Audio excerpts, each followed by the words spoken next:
Tiger Woods didn't just change golf, he redefined how we measure greatness. A 15-time major champion, a cultural phenomenon in cleats, and a man whose Sunday red became as iconic as any sports logo, Tiger's story was never just about winning. It was about dominance, resilience, and legacy. For decades, he was golf. But while the world was mesmerized by his swing, someone else was quietly growing up in the gallery. Not a rival, not a fan, but his son, Charlie Woods. With every cheer Tiger earned, a new kind of pressure built. The pressure of being born into a myth. Charlie didn't ask for the spotlight. It found him before he spoke his first words. Before he could choose golf, the game had already chosen him. From the earliest photos of Charlie on the range beside his father, the headlines didn't say, Charlie Woods, they said Tiger's son. The matching outfits at the PNC Championship, the identical swing, the synchronized walk up the fairway, it wasn't just heartwarming, it was viral, and it was unforgettable. It wasn't fair, because no matter how well Charlie played, the applause wasn't always his. It was an echo from the galleries of his father's past, and echoes, no matter how loud, can't replace your own voice. The public pressure was subtle but constant. Fans cheered, cameras followed, and analysts whispered, could he be next? Yet, within that whirlwind, something rare was taking shape. A team. According to People magazine, after Tiger and Charlie's second-place finish at the PNC Championship, they shared a quiet hug with Ellen Nordegren, Tiger's ex-wife and Charlie's mom. No entourage, no staged photos, just a family navigating something monumental with quiet grace. Because before there was competition, there was connection, and that's a foundation no headline can fake. Charlie's story didn't start on the leaderboard, it began in the shadow of history. But sometimes, the most powerful stories don't start under the spotlight. They begin just outside the ropes, waiting. There were no roaring crowds, no flashing cameras, just the Florida air, hushed galleries, and the quiet build of something historic. It was May 2025 at the Streamsong Resort during the AJGA Team Tailor-Made Invitational. Charlie Woods stepped onto the tee ranked 604th in junior golf. Not even a dark horse. He was barely on the radar. The field was stacked with national champions, elite recruits, and future NCAA stars. On paper, Charlie was just another name, but the leaderboard, golf doesn't read potential, it records proof. And what Charlie Woods was about to deliver wasn't a whisper, it was a message. 3 rounds later, the golf world was on high alert. A 15-under-par finish, capped with a final round 66, lit up by 8 birdies. No fluke, no collapse from the field, just precision under pressure. He didn't win by surviving, he won by dismantling. Charlie beat 4 of the top 5 junior golfers in the nation, including the undisputed number 1, Miles Russell. And he didn't just edge him, he cleared the field by 3 strokes. Quiet confidence had transformed into calculated dominance. The story had changed. And this time, Charlie was writing it himself. The headlines followed, but not the kind he had grown used to.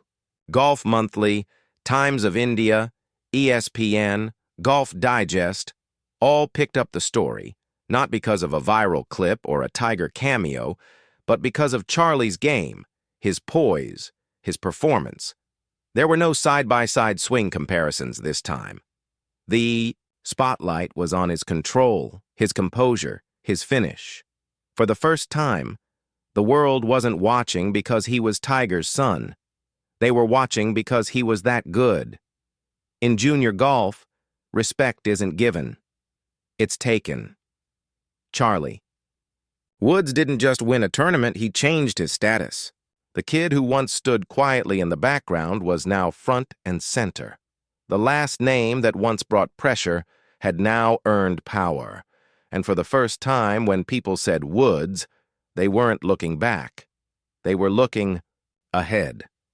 Tiger has always been known for control, of his swing, his body, his schedule, his image, but when it came to his son, he made a move no one expected. In a recent report by AS.com, Tiger offered a simple piece of advice to Charlie, delivered a moment that echoed across the golf world, not through imitation, but through identity. "No mirror, Rory. Don't watch me, watch Rory." A single sentence, a surrender, a shift. Because when the greatest golfer of a generation tells his son to learn from someone else, it's more than advice. It's a revelation. Tiger wasn't just stepping aside as a swing model. He was dismantling his own myth for the sake of his son's growth. He wasn't saying, "Be like me." He was saying, "Be better, on your own terms." That's what made the moment so powerful. Most parents want to pass down their best traits. Tiger, in contrast, chose to step aside. Rory McIlroy, a friend, a peer, and in Tiger's words, the owner of one of the purest swings in golf, became the blueprint, not the father, not the icon. And in that quiet choice, Tiger revealed his greatest act of leadership: letting go. This wasn't just a coaching tip. It was something deeper, a private, unspoken permission. You don't need to follow me to find yourself. In an age when celebrity athletes often chase dynasties in their own image, Tiger chose the opposite. He didn't just want Charlie to succeed. He wanted him to own that success without comparison and without inherited pressure. That's not control, that's courage. And that one moment didn't just change Charlie's approach, it redefined the very foundation of their relationship.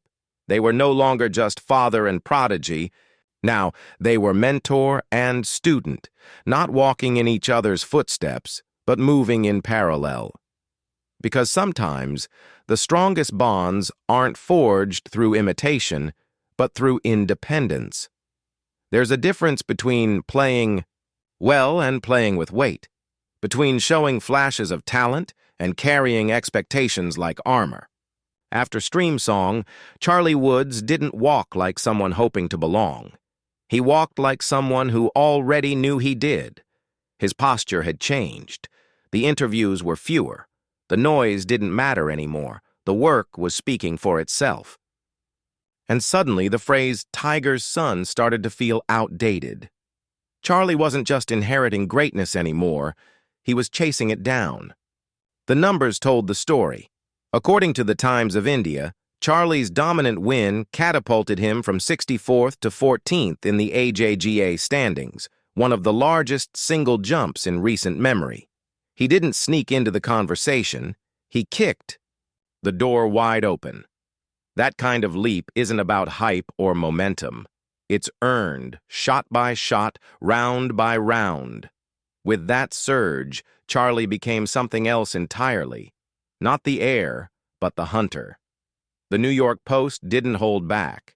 This wasn't survival, it was domination. Charlie didn't ride a lucky streak, didn't rely on bounces or barely scrape past his peers. He dismantled a stacked field, loaded with the nation's top juniors. And when it was over, there were no theatrics, there was no roar, no celebration, dance, just a handshake, a calm walk to the scorer's tent, and silence. The kind of silence that only follows something definitive. Because when you've earned a room's respect, you don't need to raise your voice. But perhaps the most powerful sign wasn't in the rankings or the headlines. It was in the locker room. Other juniors stopped whispering. They started watching. Charlie wasn't just the Woods kid anymore. He had become a legitimate threat, a benchmark, a name circled on pairing sheets. And respect from your peers? That's the rarest trophy of all. This didn't happen on a major Sunday. There was no roar from Augusta, no green jacket waiting on the 18th. But at the Florida Amateur Championships, something quieter, and possibly greater, was unfolding. And Tiger Woods was there to see it. Not on crutches, not behind a mic, not giving interviews, just sitting, just watching. After weeks out of the spotlight recovering from a torn Achilles, as Golf Monthly reported, Tiger made his quiet return, not to compete, but to witness. And sometimes, Presence says more than performance ever could. Observers noticed quickly he wasn't coaching. No trackman, no swing notes, no tips from behind the rope. Instead, Tiger leaned forward slightly in his cart, arms resting on his knees, eyes locked on Charlie with a look that was anything but casual. According to the New York Post, he didn't say much. He didn't have to. Every shot, every pause, every stride Charlie took, Tiger followed. Not as a coach, but with something far more rare: reverence. And then came the moment the world wouldn't forget. Late in the round, Charlie drained a slippery birdie putt on the 18th. No, there was no celebration, no fist pump, just a nod. But outside the ropes, the cameras caught what mattered most: TigerWoods, head tilted, sunglasses off, biting the inside of his cheek, a single tear visible beneath his eye. It wasn't about the score. It wasn't about the stakes. It was about watching someone you love become who they're meant to be. And when legacy watches itself evolve in real time, emotion becomes the only language left. As the gallery clapped, Tiger stood, not to wave, not to be seen, but because he had to. Something had just shifted. He didn't build this moment. He didn't drive it. He simply witnessed it. And for a man who spent his life defining greatness, this time, greatness looked back at him and smiled. Every great story eventually asks the same question: is this a continuation or a beginning? For Charlie Woods, that moment is now. For years, the world wondered whether he would follow in Tiger's footsteps. But maybe we've been asking the wrong question, because what we're witnessing isn't a boy tracing a path. It's a player carving his own. The fairway ahead isn't Tiger's, it's Charlie's. And the more he walks it, the less it resembles a shadow, and the more it begins to look like a sunrise. Later this year, Charlie will compete in the Junior Players Championship at TPC Sawgrass, one of the most elite events in junior golf. It's the same course where Tiger Woods won the Players Championship twice. But this won't be about retracing old steps. It will be about proving he can shape the ground beneath his own. Sawgrass doesn't care about names. It demands precision, nerve, and strategy. And Charlie isn't just bringing hype. He's bringing form. This isn't nostalgia. It's escalation. And suddenly, Tiger's once shocking quote, "Don't watch me, watch Rory," lands differently. It wasn't about humility. It was about vision. Tiger didn't want Charlie to mirror his legacy. He wanted him to move beyond it, to build something freer, cleaner, and less burdened. Not a clone, not a sequel. A new force entirely.